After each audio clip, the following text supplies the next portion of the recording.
काहे सखी मुरझाइल का है बारू? का कहिए सखी, हमार पति तो कुछ ला के देते नहीं खे। एगो डरमी को लावे के कहानी उहो ना ला के दे रहा। हमारे वाला तो दूधो को ला के दे ले रहा है। हमारा वाला तो सिनेमा दिखावे ले दे रहे। हाय देखी राउर पति देव आ गई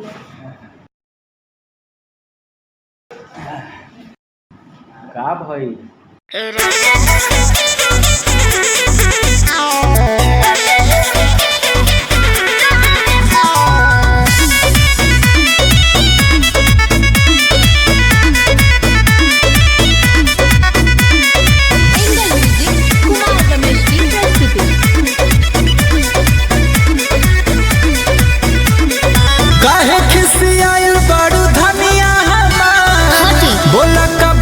परेशानियाँ तुहार।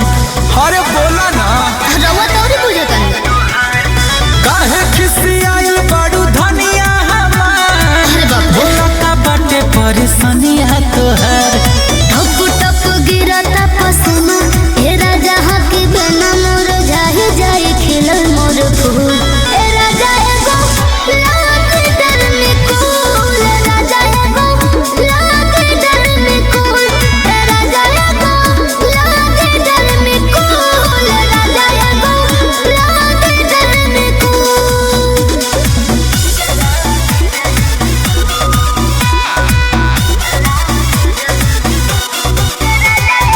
Music by Arya Sharma.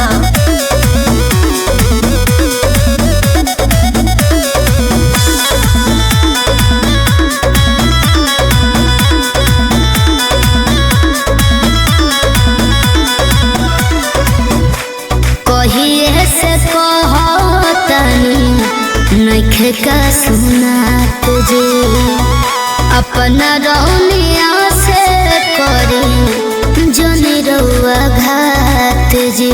अरे नारी पगली तब का सुन सुनाई ऐसे रूसा जानी ए हमारे धनी जाके ले आवतानी का धीर धड़कनी जाई ना राजा जल्दी लाई बाजार तने जाई ना नइखे कोनो बड़ राउ तू।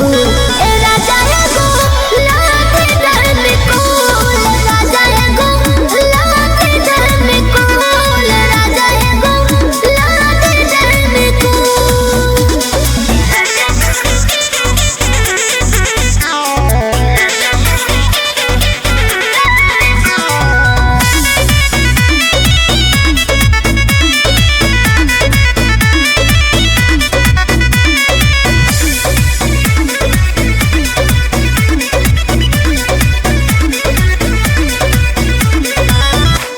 कए दिन गरमी में असही बितैनी गौतम राय से तब ना बतैनी।